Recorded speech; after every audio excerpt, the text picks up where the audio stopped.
warahmatullahi wabarakatuh. Waalaikumsalam warahmatullahi wabarakatuh. Alhamdulillahirabbil alamin. Walladzi arsala rasulahu bil huda wa dinil haqqi liyudhhirahu 'ala dini kulli. Wa kafa billahi syahida. Wa asyhadu an la ilaha illallah wahdahu la syarikalah wa asyhadu anna Muhammadan abduhu wa rasuluh. Allahumma shalli ala Muhammad wa ala alihi wa ashabihi aman tabi'ahum bi ihsanin ila yaumiddin. Ya ayyuhalladzina amanu taqullaha haqqa tuqatih wa la tamutunna illa wa antum muslimun wa ba'du. Fa inna asdaqal hadisi kitabullah wa khairal hadyi hadi Muhammadin sallallahu alaihi wasallam. Syarrul umuri muhdatsatuha fa inna kulla muhdatsatin bid'ah wa kulla bid'atin dhalalah wa kulla dhalalatin finnar. Ayolah ikhwah akraman subhanahu wa ta'ala. Insyaallah kita lanjutkan mengkaji ayat bersama tafsirnya dari surah Al-Qiyamah, ayat yang ke-16 sampai 25. Insyaallah kita kaji malam hari ini. Kepada qari silakan. A'udzu billahi minasy syaithanir rajim. La tuharrik bihi lisanaka lita'jala bih. Inna 'alaina jam'ahu wa qur'anahu. فإذا قرأناه فاتبع قرآنه ثم إن علينا بيانه كلا بل تحبون العاجلة وتذرون الآخرة وجوه يومئذ ناظرة إلى ربها ناظرة ووجوه يومئذ باسرة تظن أن يفعل بها فاقرة.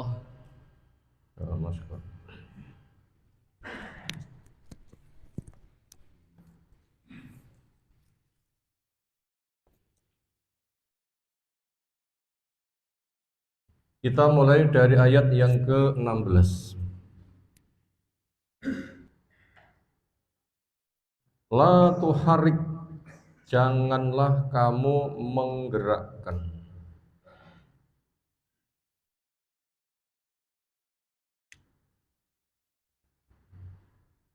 Bihi dengan Al-Quran, bihi bil Qur'ani. Jangan kamu menggerakkan bibir dengan bacaan Al-Quran. Qabla, sebelum firaghi atau faraghi Jibrila, selesainya Jibril. Berarti Jibril malaikat yang ditugaskan untuk menyampaikan wahyu datang pada Nabi SAW untuk membacakan wahyu. Disebabkan semangatnya Nabi, begitu Jibril menggerakkan bibir membaca, Nabi juga menggerakkan bibir ikut membaca. Karena semangat disambut dengan cepat. Maka cara itu yang dibimbingkan oleh Allah. Artinya jangan begitu. Tetapi ketika Jibril membacakan, diamlah, simaklah, cermatilah. Dengarlah, simaklah, diamlah, cermatilah. Nanti apabila sudah selesai, baru dicoba untuk diikuti. Kurang paham nanti bisa tanya. Caranya begitu. Lisanaka, jangan kamu gerakkan lisanmu. Litakjala bihi, karena kamu tergesa-gesa kepadanya. Artinya khaufa ayan falita minka. Khaufa karena adanya rasa takut, kekhawatiran, ayan falita, ayat yang dibacakan itu luput, kamu nggak bisa menangkap minka darimu.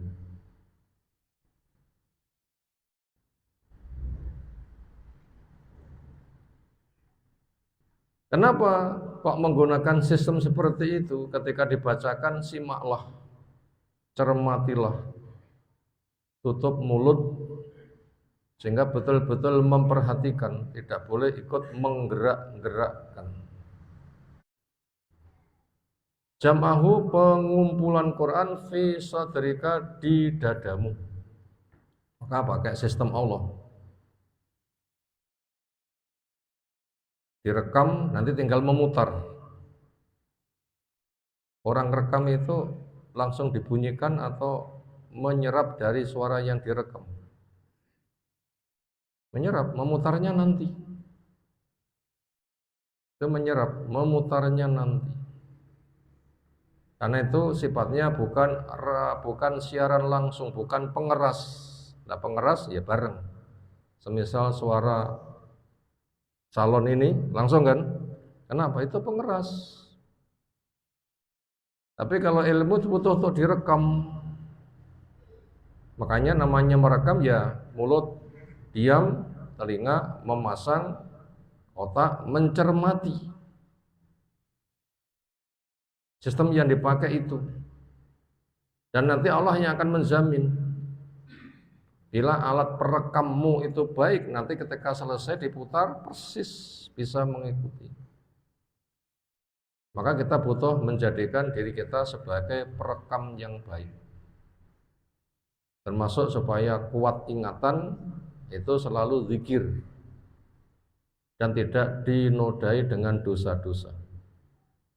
Semisal Imam Syafi'i mengeluh, hafalanku kok gampang hilang.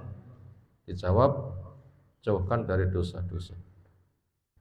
Imam Malik berkesan ketika melihat hebatnya hafalan Imam Syafi'i. Jangan kamu tumpulkan dengan dosa. Berarti kalau hati itu bersih, nanti kemampuan ngerekamnya sangat bagus. Ini berlaku untuk semuanya. Berlaku untuk semuanya. Nanti kewajiban kami mengumpulkan di dadamu wa Qur'anahu, dan kewajiban kami akan bacaannya. Makna Qur'anahu yaitu qiraataka, kemampuanmu membaca iyahu kepada Quran yang dibacakan, yang tadi kamu diam dan nyimak, kamu nanti akan mampu membaca. Jariyanahu yaitu berjalan lancarnya bacaan. Jariyanahu atau jiryanahu, lancar, berjalan lancarnya kamu membaca, ala lisanika, lewat lisanmu. Itu tugasnya seperti itu. Fa idza qara'nahu, maka ketika kami bacakan Al-Qur'an, yaitu Jibril yang membacakan atas perintah dari Allah. Alaika, kepada kamu, bi qiraati Jibril, dengan Jibril yang membacakannya, diutus oleh Allah. Kami membacakan kepada kamu, artinya Jibril saya tugaskan untuk membacakan kepada kamu. Fattabi, maka ikutilah. Pantau, pasang rekamanmu dengan baik. Fattabi Qur'anah, cermati bacaannya. Yaitu istami, simaklah. Kata samia mendengar, istama'a berarti mencermati, mendengarkan dengan cermat. Karena itu litolab berarti usaha keras untuk nyimak, tidak nyelimur. Apa nyelimur itu? Satu waktu dua pekerjaan dikerjakan. ya iki. Mana yang nanti hasilnya maksimal? Nyimak atau jual jawil, gimana kira-kira? Konsentrasinya terbagi jadi berapa?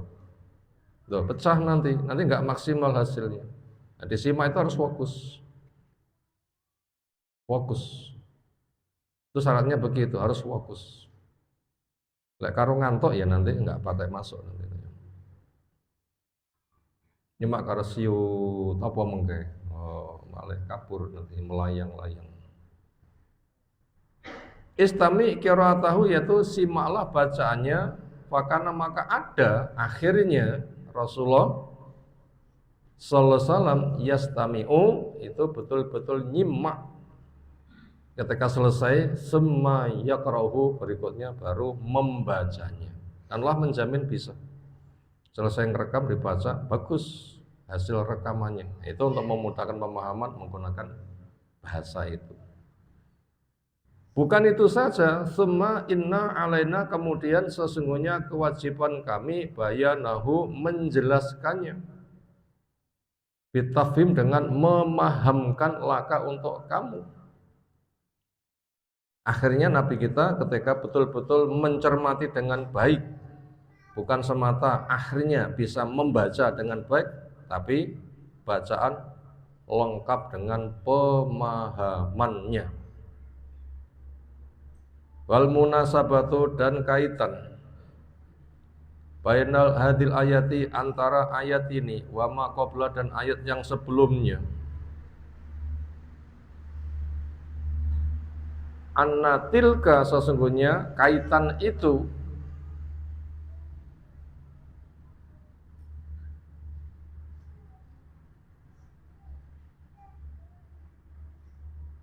tadammanat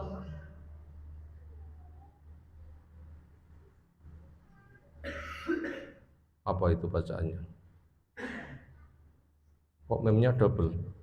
Memnya satu atau dua? Di situ gimana memnya? Oh, satu. Di sini berarti kakian mem yang saya pegang. Tadammanat itu mengandung mencakup al-i'radha adanya perpalingan an ayatilah dari ayat-ayat Allah. Jadi cerita sebelumnya orang yang ingkar ketika dibacakan mereka itu langsung berpaling.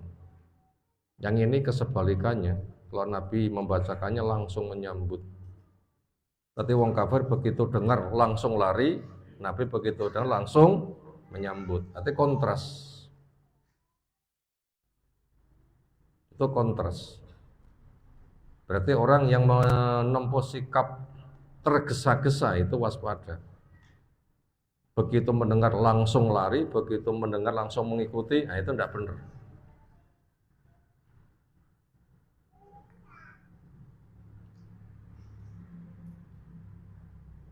Tadammanat mencakup al-mubadarata sikap tergesa-gesa ilaiha kepada ayat tadi bihifdhiha untuk menghafalkannya. Orang kafir tergesa-gesa untuk lari, Nabi tergesa-gesa untuk apa? Menghafalkannya. Nah, keduanya itu enggak diizinkan oleh Allah. Nabi dibimbing, apalagi kita. Kalau ini minimal ada dua tafsiran yang kita sampaikan malam hari ini. Pertama, istiftah kata pembuka. Jadi enggak ada kaitan dengan sebelumnya. Bimakna Allah, memiliki makna Allah, yaitu tambih. Perhatikanlah.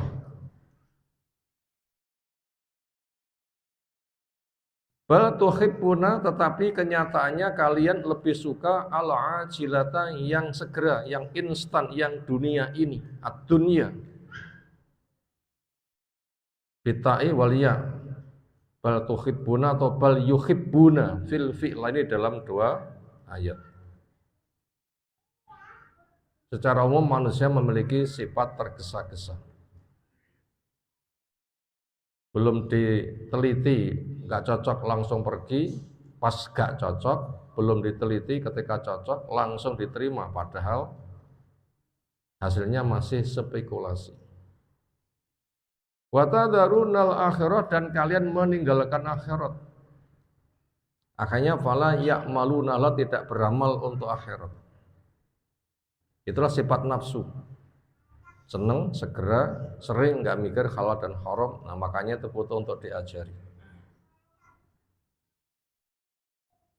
Wujuhun yauma idzin nadhirah. Wujuhun ada wajah-wajah yauma idzin di hari kiamat nanti. Ayyamal kiamati. Nadhiratun ada yang berseri-seri. Hasanatun mudhi'atun, yang indah, yang bercahaya, namanya berseri-seri. Itu wajahnya mukmin, yang ibyaddat wujuhuhum, putih bersih, ceria, senang, bahagia, bahjah, surur. Ila rabbiya, kepada Rabbnya, nadhiratun akan memandang. Ay yarawnallaha, akan memandang kepada Allah Subhanahu wa taala fil akhirah, nanti di akhirat.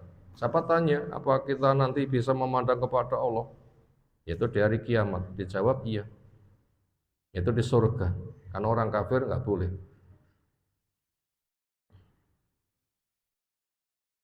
Orang kafir adalah mahjubun, mereka dihijabi. Memandang Allah di akhirat berapa kali? 2 kali. Pertama di padang mahsyar, tapi ini menakutkan karena berada pada kondisi dihisab, Allah marah semarah-marahnya dan itu masih bertabir cahaya. Yang kedua di surga khusus untuk mukmin. Orang beriman ketika di surga kesempatan memandang Allah sama atau beda? Orang beriman di surga memandang kepada Allah sama atau beda? Tidak. Ada yang pagi sore memandang, ada yang seminggu sekali memandang, ada yang bisanya memandang mungkin sebulan sekali. Atau mungkin juga ada yang memandangnya 2 bulan sekali. Terus gimana? Embuh. Artinya itu untuk memahamkan, kok pagi dan sore, kok seminggu sekali, apa di sana ada putaran hari? Artinya itu untuk memudahkan pemahaman, artinya kesempatan memandangnya tidak sama. Karena apa? Al jaza'u min jinsil amal. Nilai amal itu A, B, C, mukmin satu dengan yang lain sama atau berbeda-beda. Iman itu yatafawatu, tingkatannya berbeda-beda. Maka semakin bagus, maka semakin sering. Semakin kurang bagus, ya jarang-jarang. Makanya siapa yang ingin bersering memandang kepada Allah, ya syaratnya penuh. Apa? Ya kerja keras untuk jadi orang baik.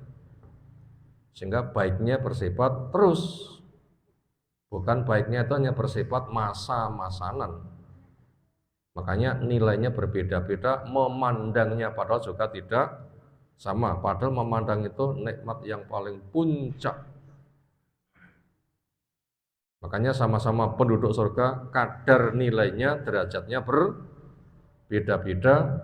Nah, kita dipacu untuk lomba menjadi penduduk surga Firdaus, maka dipesankan idza sa'alatal jannata fas'alil Firdausa. Bila kamu minta surga, mintalah surga Firdaus. Wa wujuhun, dan wajah-wajah manusia yauma idzin di kala itu ada yang basirah. Mana basar sama dengan kalihah, yaitu masam.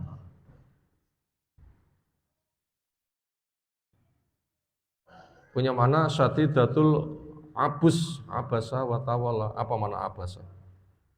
Bermuka masam, enggak ada keceriaan.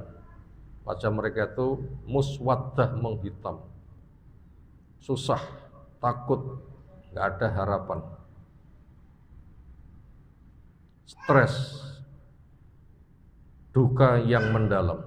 Itu wajah-wajah orang kafir. Naudzubillah min dzalik. Tadunnu ayyuf ala biya fakirah. Tadunnu punya mana tukinu, yakin, ayyuf ala akan diperbuat dia pada wajah itu fakiratun, punya mana dahiyatun, perkara yang dahsyat, azimatun, yang besar. yang taksiru bisa memecah faqara dhuhri, tulang punggungnya. Nah, tulang punggung itu sebagai penyangga. Biasanya yang menanggung nafkah keluarga itu disebut istilahnya apa? Status bapak sebagai tulang punggung. Maka jejak ya jejak, nggak jejak ya bahaya. Kokoh ya bagus, nggak kokoh roboh. Artinya orang kafir itu ketika tahu neraka betul-betul yakin itu tempatku, lalu semangat masuk. Seperti bebek ngeliatin air, apa? Semangat lari, semangat masuk. Air ketemu ayam ketemu air, semangat lari. Bebek ketemu air, semangat masuk. Jadi orang kafir itu pemikirannya dan itu bawaan dari dosa. Itu seperti bebek ngeliati air ketika melihat api. Yakin itu tempat tinggalku ada di situ. Sehingga mereka tidak pernah merasakan saya dizalimi, tetapi memang saya zalim. Fa'tarafu bidzambihim, mereka mengakui dosa-dosanya. Ya, sepancen aku ndabek isnek kono ki ya wis, akhirnya semangat masuk ora kena timpet. Ojo rono, ngengkel, padahal itu kan neraka. Ya, orang kafir nanti seperti itu, dan itu dalam keadaan nggak punya harapan. Ya, segelem ora gelem yang rono gimana lagi? Selesai sampai ayat yang ke-25 yang kita baca di kesempatan malam hari ini. Sekarang kita masuk kepada rangkumannya setelah terbaca beberapa tafsir, terangkum beberapa pelajaran berikut. Mau ditulis silahkan. 1. Semua orang ketika berjuang ingin sukses. Semua orang ketika berjuang menggapai cita-cita, semuanya pengen sukses. Maka dia supaya mengetahui A. Sebab sukses, B. Sebab gagal. Ini pelajaran pertama. Semua orang yang berjuang menggapai cita-cita, menginginkan sukses. Tidak ada yang menginginkan gagal. Maka supaya dia mengetahui sebab sukses dan sebab gagal. Nah, sebelum melangkah belajar dulu. Mana alamatnya? Pahami dulu. Ketika sudah jelas baru ditempuh perjalanannya. Jahit belajar dulu, ketika sudah mahir baru terima jahitan. Gitu kan? Ya, persiapan dulu. Nomor 2, sebab gagal adalah istiqjal. Nomor 2, sebab gagal adalah istiqjal. Apa makna istiqjal? Tergesa-gesa. Makna istiqjal itu tergesa-gesa. Minta sampai pada itu belum waktunya. Itu namanya tergesa-gesa. Beras begitu dimasukkan di tempat memasak langsung diambil. Matang belum? Ya paling hanya basah dikum wae lah ya. Minimal karon. Dimakan besesek. Ini sebab gagal. Perinciannya gimana istiqjal itu? ABC, perinciannya ABC. Yang A, semata benci belum ditelaah langsung menolak. Ini perincian yang A. Semata benci belum ditelaah langsung menolak.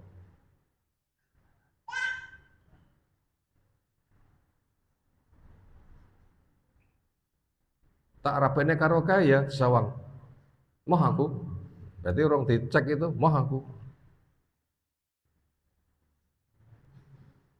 Hanya apa? Wong ireng, wong ditiliki. Orang mesti lah ireng mesti elek, engko malah hitam manis ya malah mesem-mesem.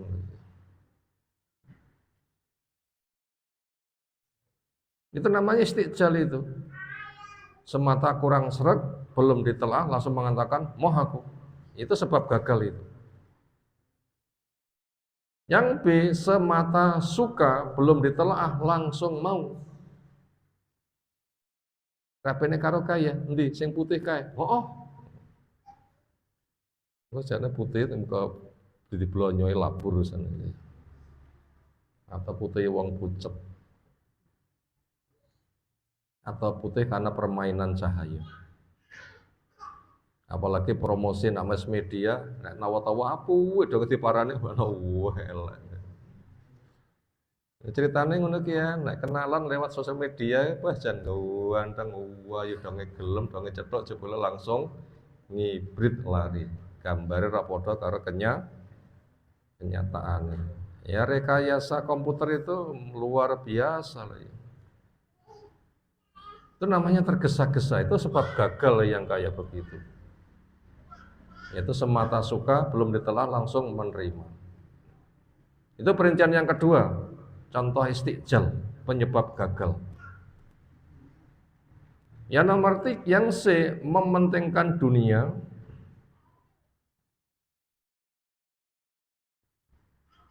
Akan berisiko 1, menuhankan akal, 2, menolak wahyu.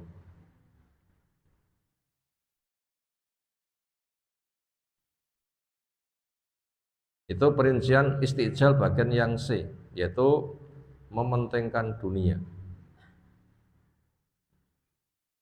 Bila mementingkan dunia berarti menolak akhirat. Nanti resikonya bila orang itu mementingkan dunia akan menuhankan akal. Dan yang nomor 2 akan menolak wahyu. Nah begitu resikonya.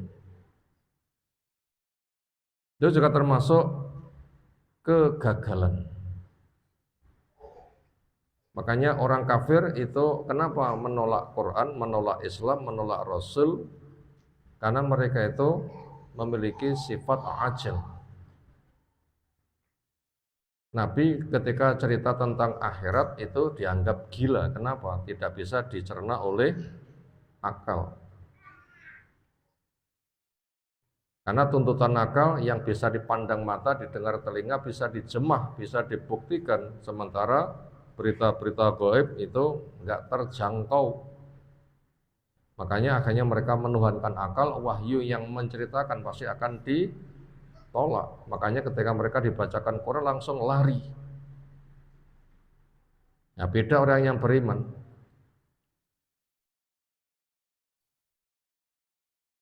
Itu tadi pelajaran nomor 2, sebab gagal yaitu istijal. Ada 3 perincian minimal, yaitu semata benci belum ditelaah langsung menolak. Yang B, semata suka belum ditelaah langsung mau. Yang nomor C, mementingkan dunia, meninggalkan akhirat, akhirnya menuhankan akal dan menolak wahyu.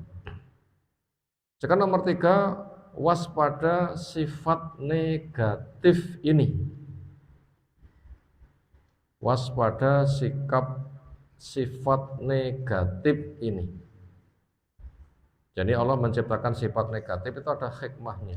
Makanya kita ketika mengambil hikmah dengan waspada. Resikonya apa? Sebagaimana Allah jelaskan di surah Al-Anbiya 37.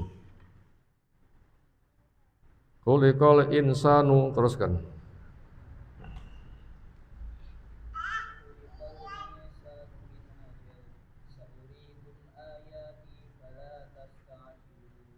Khuliqal insanu min ajal.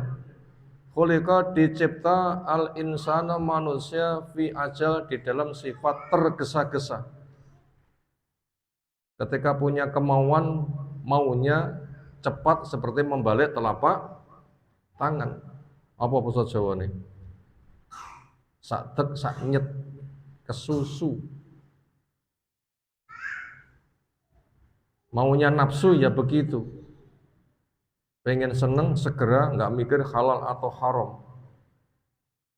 Manusia itu siapapun ada sifat itu. Nah kita diberitahu, kamu itu ada sifat negatif, tapi nanti juga dilengkapi sikap positif. Yang negatif dikenali apa bahayanya untuk dihindari, akhirnya bisa menempuh satunya yang positif untuk diperjuangkan. Allah menjelaskan, sa'urikum akan saya perlihatkan, saya berikan pertunjukan kepada kalian ayati akan ayat-ayatku. Makanya ketika diberi pertunjukan, sawangen, rungokno, cermati. Jangan semata tidak suka langsung ditolak.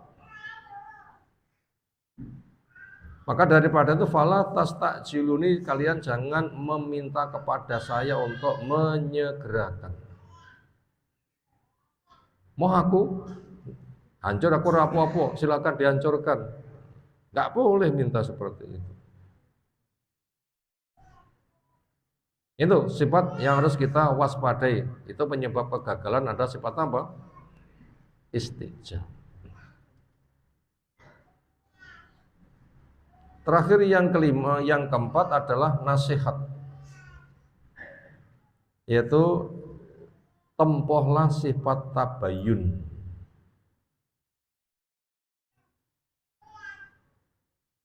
Dengan mendalami keilmuannya. Ini nasihatnya atau solusinya. Tempuhlah sifat tabayun dengan mendalami keilmuannya. Sebagaimana Allah jelaskan di Al-Baqarah 216. Kutiba alaikumul qital fadl.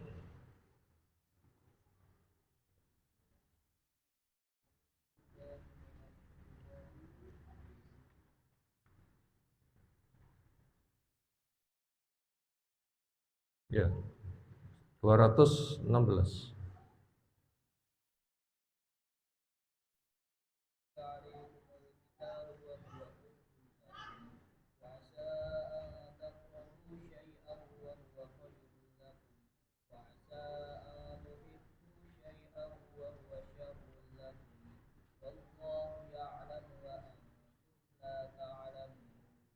Kutiba diwajibkan alaikum atas kalian al-qitalu perang. Wawa di mana kewajiban perang ini kurhun lakum ada rasa benci yang ada di diri kalian. Bila mendengar kata perang, di mana kesan nafsu? Pasti benci, wah nyorokin nyawa gitu. Akhirnya mereka lari, kenapa? Dianggap mudorot. Betulkah orang yang terjun ke medan perang mesti mati? Betulkah orang yang terjun ke medan perang pasti luka? Betulkah orang yang terjun ke medan perang nanti pasti terampas harta? Betulkah orang yang terjun ke medan perang nanti tidak ada yang pulang kecuali nama? Akhirnya bojone dadi rondo, anaknya dadi yatim. Betulkah itu setor nyawa seolah nggak punya masa depan? Nafsu mengatakan katanya iya, tapi yang benar tidak. Kenapa? Allah menjelaskan, puasa barangkali antak rusayan kamu membenci sesuatu, bahwa padahal yang kamu benci itu malah khairun lakum, baik buat kamu. Ternyata yang nggak mati, ternyata segar bugar, ternyata malah tampak jiwa jihad kepahlawanannya. Ternyata perang menang, ternyata bisa menundukkan lawan, ternyata orang berbondong-bondong masuk Islam. Ternyata ghanimah sangat banyak, akhirnya menjadi kaya raya. Mungkinkah? Oh, mungkin. Makanya sifat tergesa-gesa itu bahaya. Begitu berkesan elek, nah, belum tentu. Makanya jangan seperti itu. Demikian juga, kamu naik ngomah wae langsung sujud syukur, gak usah melu perang. Apa perasaannya? Penak umure dawa. Kalau sing perang mati-mati tak luroni rondoni ngono lho ya. panen nah gitu ya. Poneh saing aku kae kok milih dhek gak milih aku, muga-muga matek tak luroni rondoni. Karena Nabi Dawud juga pernah dituduh begitu. Tapi itu kisah Israiliyat. Ada perempuan yang sangat cantik sekali, akhirnya kepincut. Akhirnya dengan kekuasaannya dia jadikan tangan besi. Suaminya dikirim ke medan perangnya Popen mati. Tujuannya diluroni rondone. Nabi Daud pernah dituduh seperti itu. Tapi itu kisah Israiliyat. Kenapa? Yang membuat kisah itu memang pengikut hawa nafsu. Siapa? Yahudi. Dan itu memang pemuja dunia. Makanya Jibril itu dianggap musuh. Kenapa? Datang membawa syariat. Kewajiban perang. Makanya kita dilarang untuk memiliki sikap seperti itu. Maka dinasihati wa asa barangkali antuhibu syai'an, kamu cinta pada sesuatu bahwa padahal dia itu malah syarun lakum, jelek buat kamu. Nah, orang munafik itu lebih suka untuk tinggal di rumah, gak ke medan perang. Bikin alasan, wahai. Akhirnya piye caranya tidak terjun ke medan perang. Apa yang terjadi? Hancurlah sifat kemunafikan, menipu dan sebagainya. Padahal mereka ketika di rumah juga kenyataannya ya panggah mati. Mati enggak? Enggak ada yang ngancam membunuh. Mati enggak? Kering enggak? Sama. Makanya manusia itu tidak boleh memiliki sifat tergesa-gesa. Tapi telah ahlah. Wallahu ya'lamu wa antum la ta'lamun. Nah, Allah yang tahu sementara kamu tidak tahu. Artinya kamu jangan tergesa-gesa. Makanya solusinya pelan, tabayun, dicek dhisik dan selami. Makanya ketika melangkah jangan segera mengatakan mau atau tidak mau, tetapi apa? Pikir, renung, ditimbang, dicek, diteliti, cari kabarnya, dia musyawarahkan dengan keluarganya, kemudian diistikharoi. Baru nanti diputuskan kapan begitu supaya Allah memudahkan memilih menjawab iya atau memilih menjawab tidak. Berita pun juga demikian. Allah berpesan, in ja'akum fasiqun binaba'in fatabayyanu, bila datang kepada kamu orang fasik membawa berita, cek dulu, jangan langsung begitu mendengar langsung disiarkan. Jangan semata semangat nge-share, itu begitu dengar langsung di-share, hanya semata cocok. Barangkali itu yang memberita itu orang Syiah yang senang takiyah, seolah itu membela Islam, padahal mereka itu adalah para penipu. Ketika sudah terlanjur disiar-siarkan, ternyata itu adalah mempromosikan orang-orang munafik. Itu kan bahaya. Maka ada ancaman, kafa bil mar'i kadiban ayakula bima sami. Cukuplah orang itu dikatakan sebagai pendusta ketika dia langsung menceritakan tanpa diseleksi dari apa yang ia dengar. Pada itu butuh 2 tahapan ketika dapat berita. Apa tahapan pertama? Dicek benar tidaknya. Yang kedua, ketika sudah jelas benar, ditimbang maslahat tidaknya. Apa setiap yang benar mesti disampaikan? Ayo jawab. Apa setiap yang benar mesti disampaikan? Belum tentu. Apa pesan Abu Hurairah? Saya meriwayatkan hadis 2 karung. Yang 1 karung saya ceritakan, yang 1 karung enggak saya ceritakan. Bila saya ceritakan, tugel leher ini. Kenapa? Ada rahasia-rahasia. Ada maslahat tidaknya, ada mampu tidaknya. Makanya walaupun berita itu benar, ketika mau di-share, timbang dulu maslahat apa enggak. Masyarakat apa enggak? Karena Quran itu memiliki sifat mubin. Mubin itu apa? Harapan orang yang mendapatkan keterangan itu pemahamannya seperti yang Allah kehendaki. Allah menghendaki A, ya yang paham, ya memang A itu yang dipahami. Bukan maksudnya A tapi yang ia pahami B. Jenenge salah tompo. Salah tompo salah tompo. Enggak mungkin lagi kalau begitu. Makanya itu butuh ditimbang masalah ketidaknya. Itu gambarannya ke sana. Itu solusinya seperti itu. Maka orang belajar pun juga sama, tidak boleh untuk tergesa-gesa. Makanya Nabi begitu langsung menghafalkannya, bibirnya bergerak-gerak, jangan. Tapi selami dulu, baru nanti berikutnya Allah menjamin mampu bisa membaca dan bisa memahami dan berikutnya. Kemudian satu keterangan tambah yang butuh kita sampaikan, tadi makna kalla ada dua makna minimal. Makna pertama sudah kita sampaikan, itu adalah istinaf, kata baru. Artinya sebagai huruf tambih, ketahuilah manusia punya sifat begini. Makna yang kedua itu adalah sebagai satu bentuk kata sanggahan. Kata sanggahan, yaitu Allah menyanggah pemahamannya orang kafir.